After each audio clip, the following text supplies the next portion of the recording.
शिवकल्याण राजा, हिंदवी स्वराज्याचे प्रणेते, युगपुरुष छत्रपती शिवाजी महाराजांना त्रिवार मुजरा करून शिवरायांच्या स्वराज्य संकल्पनेसाठी ज्या 18 जाती जमातीच्या मावळ्यांनी पराक्रमाची शर्थ करून आपल्या प्राणाची आहुती दिली, ज्यांची नावे इतिहासाला माहीतही नाही, त्या सर्व अनाम मावळ्यांना वंदन करून त्यांच्या चरणी शिवकल्याण राजा हा सचित्र देखावा समर्पित करीत आहोत।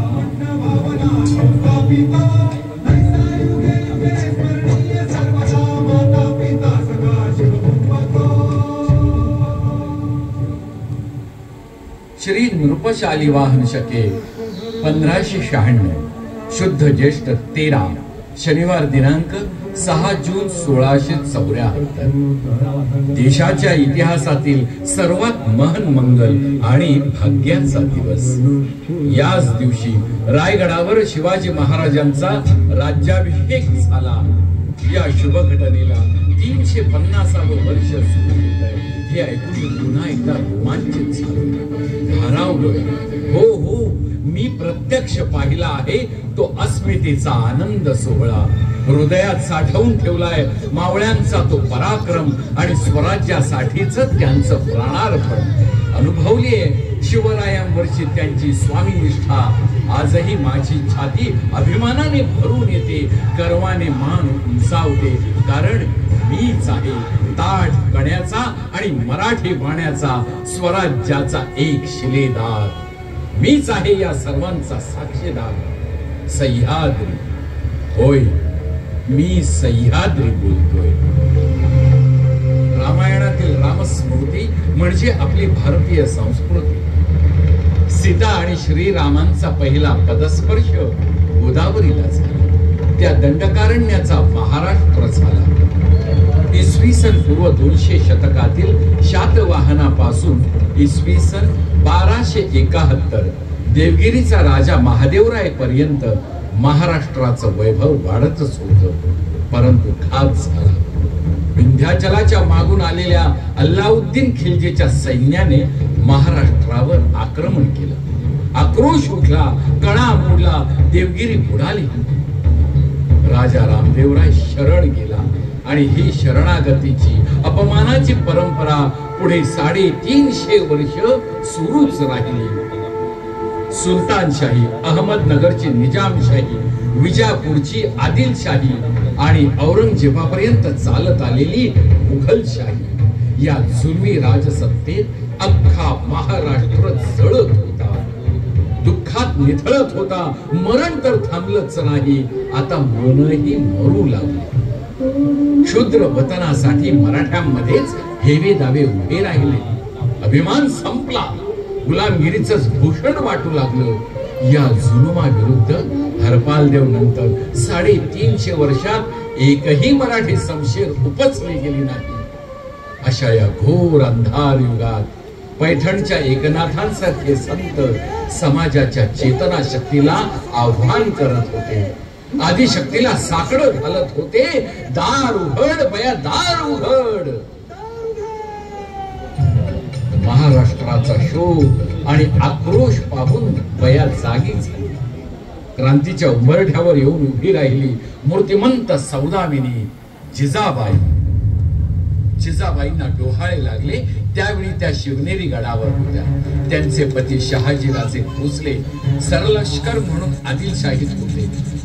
जिजाबाईंना खरे डोहाळे लागले होते ती या भूमीची मुक्तता करण्याचे, स्वराज्याचे। आणि तो क्षण आला। शुक्ल नाम संवत्सरात फाल्गुन वद्य तृतीयेला, म्हणजेच शुक्रवार दिनांक 19 फेब्रुवारी 1630 या दिवशी आई साहेबांच्या उदरी पुत्र जन्माला आला। पुत्र शहाजी राजे आणि जिजाबाई झाला, पुत्र सह्याद्री झाला, पुत्र महाराष्ट्र झाला। शिवनेरी गडावरून बाळाचं नाव ठेवण्यात आले शिवाजी, शिवाजी, शिवाजी, शिवाजी राजे। रामायण महाभारतातील पराक्रमांच्या कथा, गरिबांविषयी कळवळा, कर्तव्य कठोरता या जिजाबाईंच्या संस्कारात शिवरायांच्या मनात स्वराज्याचं बीज रुजलं गेलं। आणि दादोजी कोंडदेव यांच्या मार्गदर्शनाखाली चोख शासन व्यवस्था आणि न्यायनिष्ठुरतेबाबत शिवबाचं शिक्षण झालं. सह्याद्रीच्या दऱ्याखोऱ्यातून 12 मावळातून त्यांना अनेक सवंगडी लाभले. बाजी मासलकर, कान्होजी जेधे, तान्हाजी आणि सूर्याजी मालुसरे, येसाजी कंक, सूर्यराव काकडे, बाजी जेधे, गुप्ते आणि कितीतरी ज्यांच्या मनात अन्यायाविरुद्ध क्रांतीची ठिणगी पडली होती, शिवरायांवर त्यांची निष्ठा जडली होती. हे हिंदवी स्वराज्य व्हावे ही तो श्रींची इच्छा आहे. या श्रद्धेने रोहिणीश्वराच्या डोंगरात, रायरेश्वराच्या मंदिरात स्वराज्य स्थापनेची शपथ घेतली गेली. हर हर महादेवचा जयघोष घुमला. त्याचे पडसाद सह्याद्रीच्या कित्येक मावळ्यांच्या मनात उमटले. स्वराज्य कार्यास सुरुवात झाली. स्वराज्याचं पहिलं तोरण तोरणागडास लागलं आणि 2 माचीसह राजगड स्वराज्यात आला. हे ऐकून विजापूरचा सरदार फतेह खान फौजेनिशी चालून आला. आपल्या 1200 मावळ्यांना घेऊन शिवरायांनी पुरंदराहून या फौजेचा फज्जा उडवला.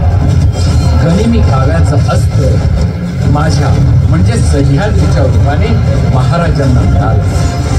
ही स्वराज्याची पहिली लढाई. शिवराय जिंकले. आदिलशाही खवळली. क्रोधित बेगमच्या दरबारात अफजल खानाने विडा उचलला. शिवाला पकडून आणलं. अफाट सैन्य घेऊन वाकडी वाट पकडून खानाने तुळजापुरातील भवानी आई मूर्तीची तोडफोड केली. पंढरपुरात दहशत बसली. महाराज शांत. अजस्र सेनेला सामोरं जाणं म्हणजे पराभवच.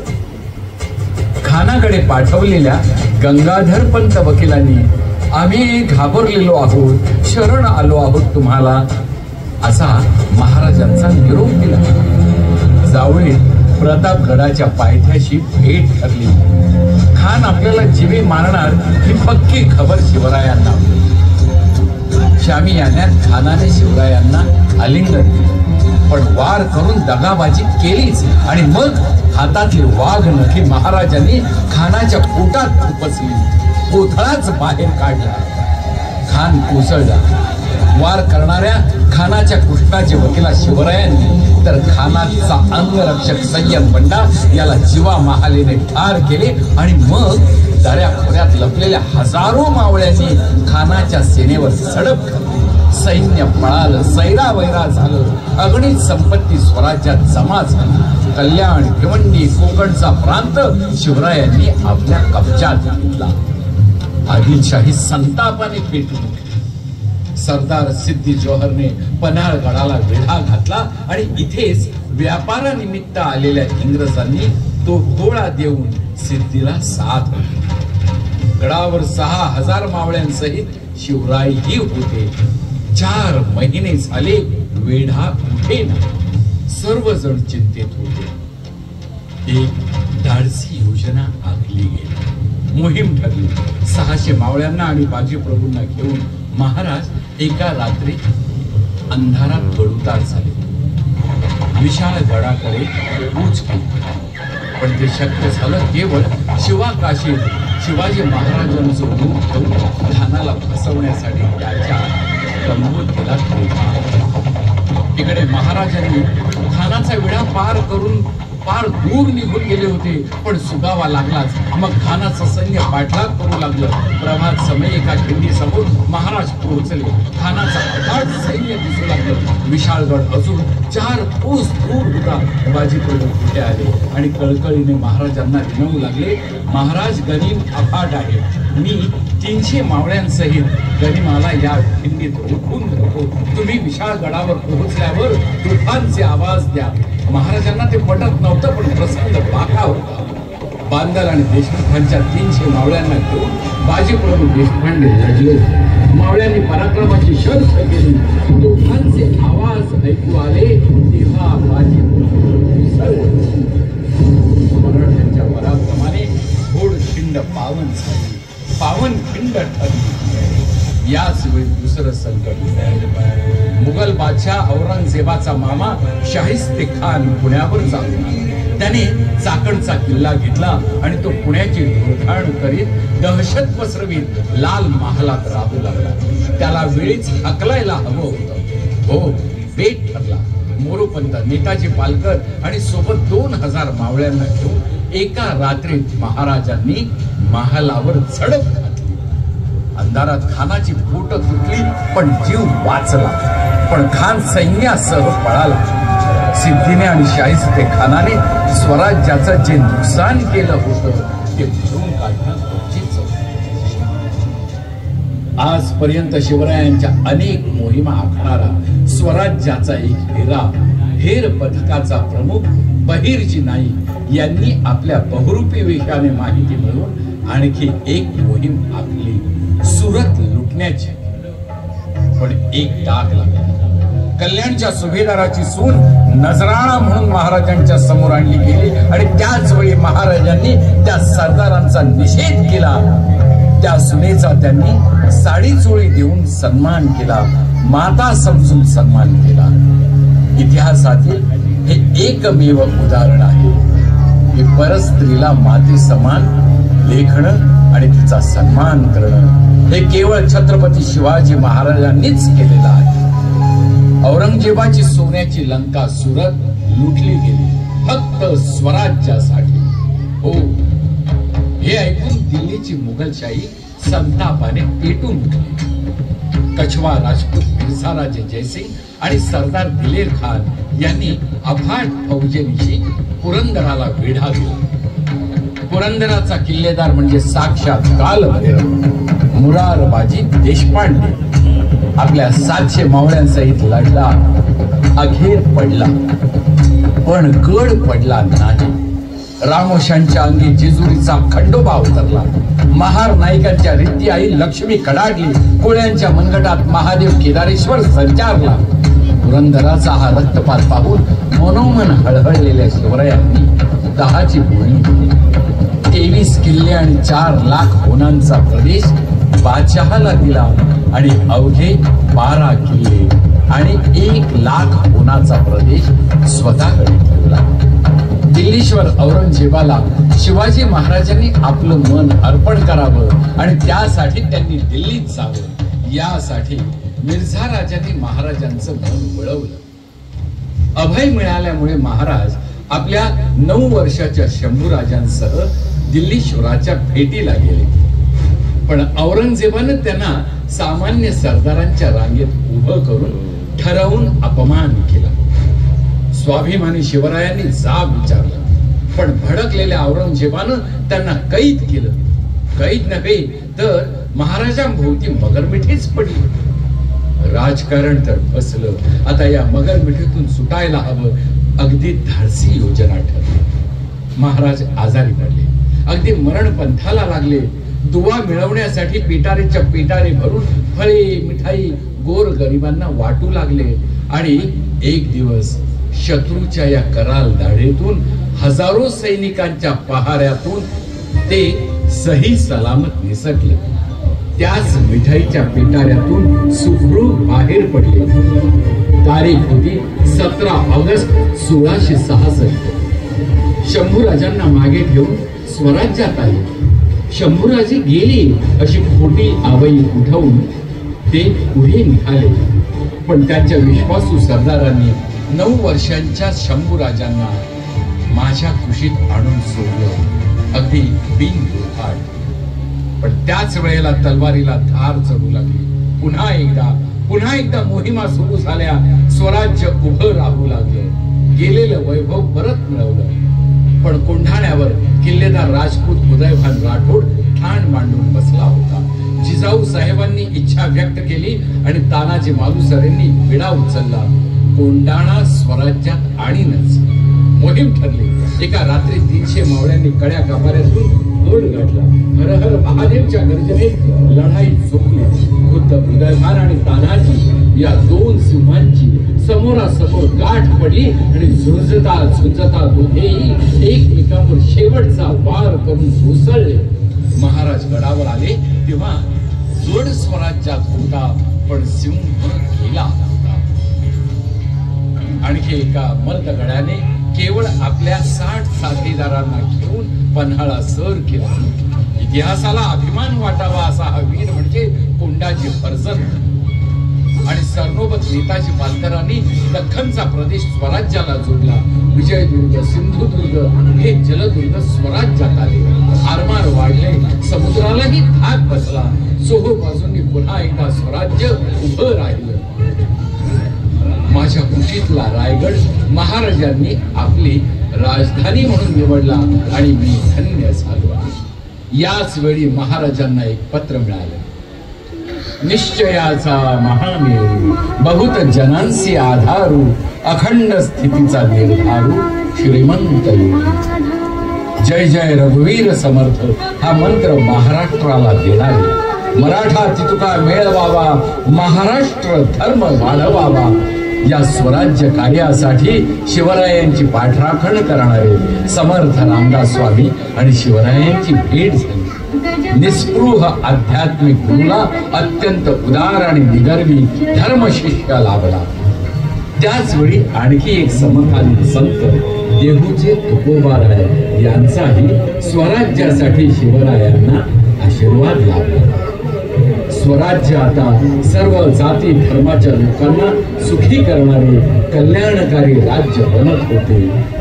पण त्याला अजूनही सार्वभौमत्वाचा साक्षात्कार झाला. महाराजांच्या मनात हेच विचार येत होते आणि त्याला अधिष्ठान प्राप्त झाले. ते काशीतील महापंडित विश्वेश्वर भट उर्फ गागा भट्ट त्यांनी याच कारणासाठी महाराजांची भेट घेतली. तेव्हा धर्मराज्य, रामराज्य, शिवराज्यासाठी शिवरायांच्या राज्याभिषेकाशिवाय स्वराज्याला पूर्णत्व नाही हे अगदी मातब्बर मंडळींनाही पटलं, मासाहेबांनाही पटलं. त्यांनी आग्रह केला आणि राज्याभिषेकाची तयारी सुरू झाली. मुहूर्त ठरला. श्री नृपशाली वाहन शके 1596 शुद्ध ज्येष्ठ 13 शनिवार दिनांक 6 जून 1674. उषकाली 5 वाजता शिवाजी महाराज सिंहासनाधीश्वर झाले. रत्नजडित राजछत्र मस्तकावर धरलं गेलं आणि उच्च नावात जयघोष झाला. क्षत्रिय कुलावतंस सिंहासनाधीश्वर राजा शिवछत्रपती महाराज की जय. केवढा हा प्रचितीचा आनंद. आकाशातून सहस्रावधी कलशातून मेघधारा बरसू लागल्या. आनंद वनभुवनी, आनंद त्रिभुवनी. झुकल्या वाकल्या गर्विष्ठ माना या शिवमंदिरी आणि शिवशासन सुरू झालं. अष्टप्रधान मंडळ कारभार पाहू लागले.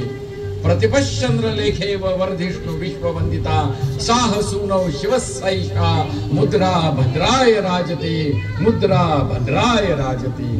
हे संस्कृत मुद्राच निश्चित झाले. शिवशक ही कालगणना सुरू झाली. राजकोष तयार करण्यात आला. शिवराई आणि होन ही नाणी चलनात आली. स्वराज्याचा ध्वज भगवाच ठरला. वतनदारी सरंजामशाही नष्ट करण्यात आली.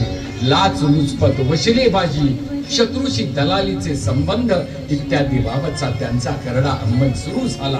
प्रजेच्या भाजीच्या देठालाही हात लावू नका असा स्पष्ट हुकूम होता. आणि महत्वाचं म्हणजे जेव्हा गुलामगिरी विरुद्ध आवाज उठवला जात नव्हता तेव्हा गुलामगिरी संपवण्याचा विचार अंमलात आणणारे पहिले राज्यकर्ते हे शिवरायच होते. या राज्याभिषेकामुळे पुढे काय घडलं? पार अटकेपर्यंत पोहोचलेल्या मराठा साम्राज्याला अधिष्ठान मिळालं. पुण्यश्लोक अहिल्याबाईंच्या कर्तृत्वाला 150 वर्ष ब्रिटिशांविरुद्धच्या लढ्याला, ते संयुक्त महाराष्ट्राच्या चळवळीला केवळ आणि केवळ शिवरायांची हिंदवी स्वराज्य स्थापना हीच प्रेरणा. बा गणराया, महादेवाची वाडी ते वागेश्वरी सार्वजनिक गणेशोत्सव मंडळाचं तुझ्याकडे एकच मागणं आहे. कोणत्याही लोकशाही देशाला आदर्श वाटावं असं शिवरायांचं कर्तृत्व आहे, जे जगानेही मान्य केलं आहे. यातून प्रेरणा घेऊन भ्रष्टाचार मुक्त, दहशत मुक्त, विज्ञान निष्ठ असा समृद्ध आणि आदर्श भारत निर्माण व्हावा. ही क्रांतीज्योत प्रत्येक भारतीयांच्या मनात तेवत राहावी.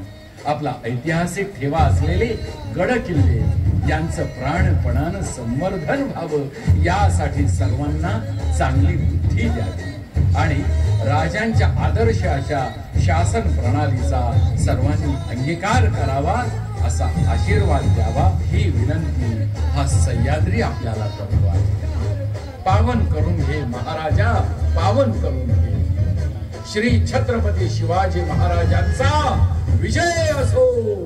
गणपती बाप्पा मोरया. मंगल